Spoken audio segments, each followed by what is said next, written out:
Hey everyone, this is smpratte, and today we're going to talk about the worst Pokemon set of 2021. I did the best and worst Pokemon sets of 2020. We're doing it again this year, and we're going to start with the worst, which is really difficult to choose. We are in a golden era of modern. There's such a great variety of art, so this is going to be the worst of the best, in my opinion. And my choice at the end of the day for the worst set of 2021 was Chilling Reign. And it won out just by a margin. You had a couple others that were a close second, Evolving Skies being one. But why that one wasn't the worst, in my opinion, is because it had more popular Pokemon included. But Chilling Reign has a lot of issues that are very unique to the English side of the hobby. You notice this is the English booster box because that is the worst mixture, in my opinion. And we're going to talk about why Chilling Reign is the worst set of 2021. Starting with, there are way too many cards. Like 200 plus cards in one set, and a third of them are chase cards. Like over 70 chase cards. 70 plus chase. That's more than all of Jungle. That's more of all fossil. Like literally all fossil cards. More. That's just, we're talking just chase cards. Like we're talking just practice. Like 70 plus chase cards is insane. That's just way too many cards. I don't understand how anyone in their right mind can try and collect that set. If you just do the actual statistics and probability of how many packs you have to open, the cost of that, you're talking not only thousands of dollars, like forget about kids. Like forget about me and my cat sitting money when I was like 9. Forget about all that. You need to be a full-grown adult. You need to take out a short-term loan to try and complete Chilling Reign by opening packs because there's just way too many cards. So not only are there too many cards, but there's also a lack of set identity. Earlier when I mentioned how this is the English release, that's because how English releases the main sets is different from Japan. So Japan starts with this nice, freshly cooked meal I've talked about before, especially in Patreon. They do this nice idea like Eevee Heroes or whatever it is. Here's this nice, freshly cooked meal, and English is like, all right, we're going to take a little bit of that. We're going to open up this fridge and see what else we got left over, put it all into a pot, reheat it, and that is your English equivalent. So that's what you have not only in Chilling Reign, but multiple sets on the English side of things.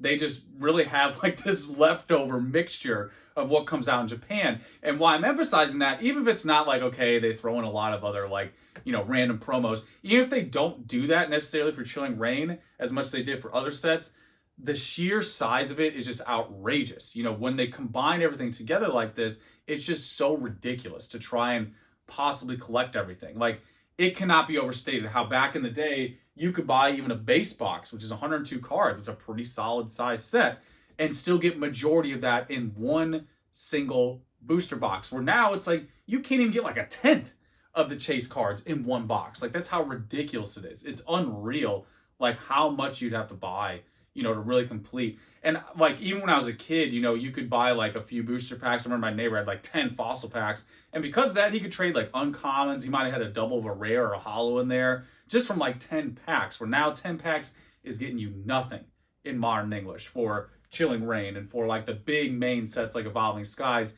that's the Achilles heel, in my opinion, is they're just way too big.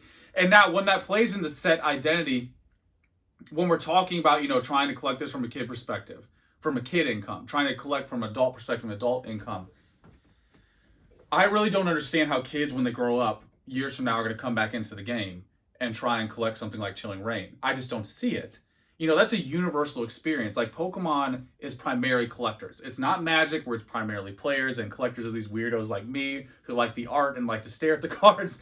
That's really what Pokemon is. It's a very emotional, sentimental, personal thing that we're doing at the end of the day, outside of all the stonking and the big brain investing that's going on. So that is like a fundamental cornerstone of Pokemon, especially set collecting. We all did that in the beginning. Even myself, when I got back into it, what did I start with? WotC. That's where a lot of us start, with what we know, what we grew up with, and then we branch out from there. And it's much easier to be like, hey, I want to go get the Shadowless base set or the first edition base set, or like, I really wanted to do Rocket or whatever it is, whatever you grew up with, that's a much easier road to go down. It's a much more healthy goal. And not only quantity wise, but set identity. Like Jungle has jungle Pokemon. Fossil has like all these extinct Pokemon, these dinosaurs. Rocket has dark Pokemon. Even Gym, which you could be like, okay, there's the PFMs out there who don't like Gym. They don't think it's that great, but you still have like the actual gym leaders and types of Pokemon they use in the game. It's got layers to it. It's got an identity to it. Where Chilling Reign, it's like, okay, yeah, I see some of the, like the Rapidash or whatever. I see some like Pokemon in the snow and all that. And again, the best thing right now is Modern has fantastic art. That's the nice positive. However, a lot of that gets saturated and watered down when you have 200 plus cards you have to chase there. So it really just drags down the set identity. Because set identity is crucial into why you re-enter. You know, a lot of people listening right now are not kids. It's majority adults. Like 99.9% adults here probably watching these videos. And you probably came back because of something, whether it was Evolutions, whether it was Pokemon Go, Shining Fates, Shining Legends, Hidden Fates. Those sets can bring people back because they are so good. They have such good fundamentals. More specifically, they have such a good set identity. You know, when you buy Hidden Fates, you're like, man, I want to get all of it. When I open Evolutions, I'm like, yeah, I want more of it.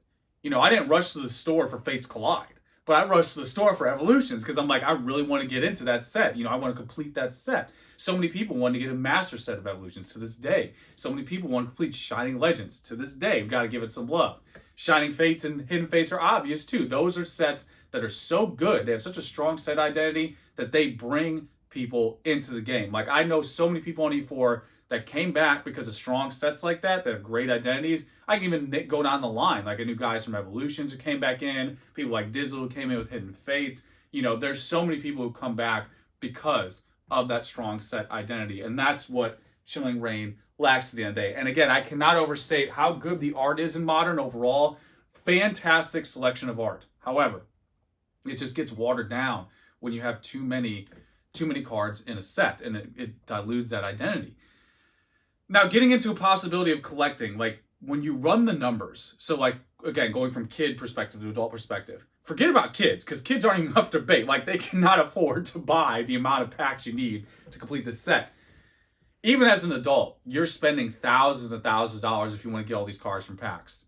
And I would even say that, you know, when you're looking at it from a statistical perspective, it's assuming the best case scenario of saying like, okay, you got this chase card, so next one you'll get this chase card. No, you might get 3 of that same chase card, so you need to keep ripping packs. Where back in the day, not only was it much easier because the pool was smaller to get each unique card per pack, you also could trade easier because everyone else isn't like losing their minds, like trying to find the golden ticket, you know, for Willy Wonka. Like you don't have to rip as much back in the day as you do now.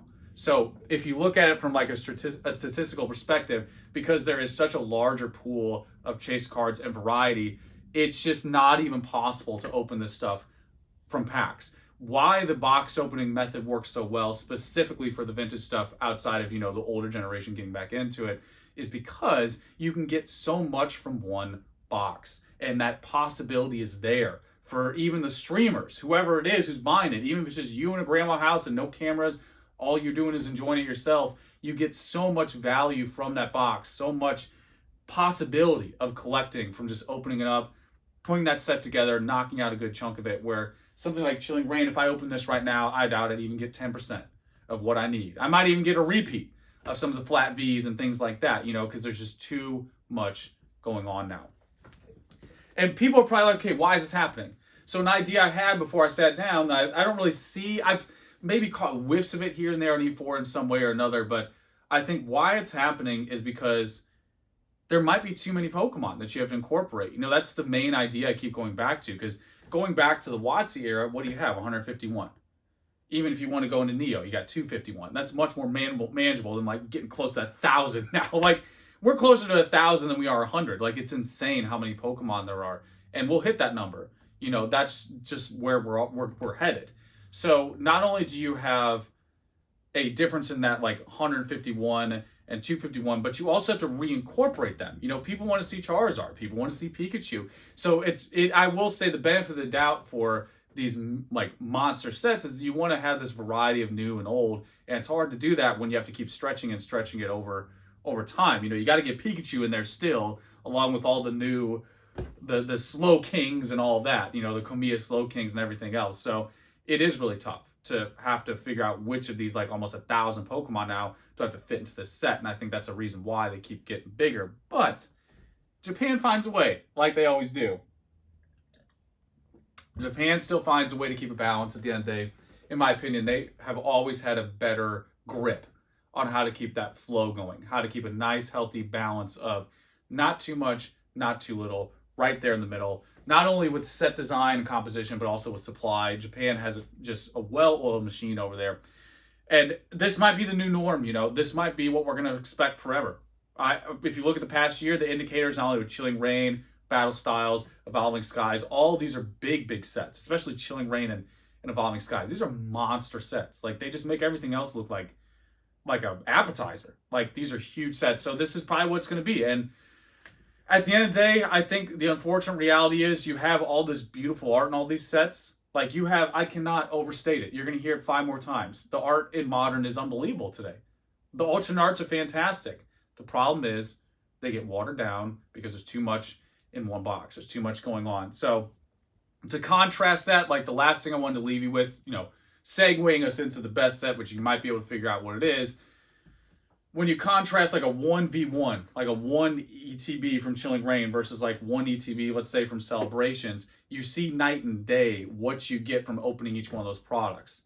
You know, how much value and how many cool, exciting, fun things are happening with Celebrations, how much do you get right there, the set.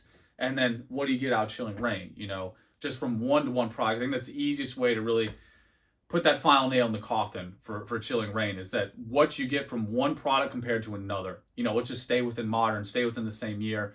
It's night and day. Like Celebrations, you get a good hit on pretty much everything. You're happy, you have a fun experience on pretty much every pack. With Chilling Reign, you might get that Slow King maybe out of like 10 ETBs, you know? So that's really, I think, the final example there to compare like the one-to-one Modern and how like a set with better fundamentals that's not bloated, that has a smaller pool, you're going to get more naturally from one product than you would from something like this. So there it is, guys. Again, it was really tough to choose the worst set of the year. Like last year was so easy with Champions Path. It was just screaming.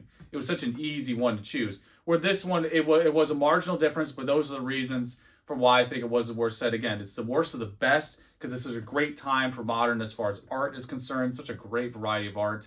So that's what I have. As usual, guys, you know the deal. Let me know how you feel. And that's pretty much it. Till next time.